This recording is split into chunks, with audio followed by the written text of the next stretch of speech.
جی اس وقت ہمارے ساتھ موجود ہے صوبائی وزیر خزانہ مزمل اسلم صاحب. مزمل صاحب یہ بتائیے کہ اس وقت خیبر پختونخوا کی کتنی ڈیوز ہے NFC کی اور نیٹ ہائیڈر پراپرٹ میں بتا سکتے ہیں کہ وفاق کے ذمے خیبر پختونخوا کی کتنی ڈیوز ہے؟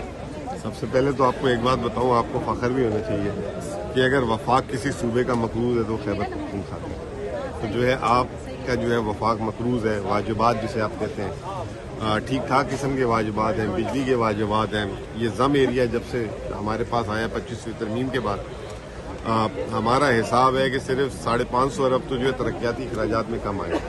اس کے علاوہ اگر اس وقت یہ زم ہو چکا ہوتا اور NFC کا حصہ ہو جاتا تو 1000 ارب سے زیادہ الگ آ چکے ہوتے. تو یوں آپ سمجھ لیں کہ 1500 ارب روپے کا یہ فرق ہے. بجلی کا جو ہے 2000 ارب سے اوپر کا فرق ہے. تو یہ 3500 ارب باقی کسی صوبے کے جو ہے 100 روپے بھی جو ہے وفاق نہیں ہوئے. مزمل صاحب یہ بتائیے اس وقت وزیر اعلیٰ خیبر پختونخوا سہیل خان آفریدی نے بھی ایک اعلان کیا ہے کہ 100 ارب روپے کا بجٹ قبائلی اضلاع کے لیے تیار کیا جا رہا ہے.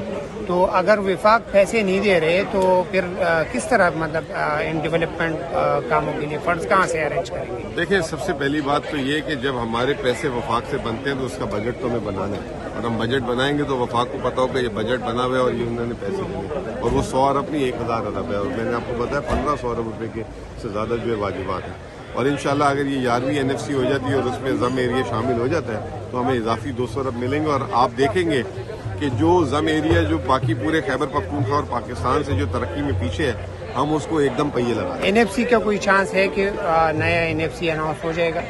ہو گیا ہے، اس کی اب میٹنگ کی ہے، ہم کوشش کر رہے ہیں اور اس پہ کافی زور دیا ہوا ہے. 27ویں ترمیم میں بھی کوشش کی گئی تھی کہ اس طرح حق مارا جائے صوبے کا. میں نے خود پریس کانفرنس کی تھی اسلام آباد میں جا کے، اور الحمدللہ اب اس میں تو نہیں ہے. ویسے تو 27ویں ترمیم بھی ہمیں قابل قبول نہیں ہے، لیکن یہ کہ وہ NFC کم از کم نہیں ہے جو میرا شعبہ ہے، میں اس سے کافی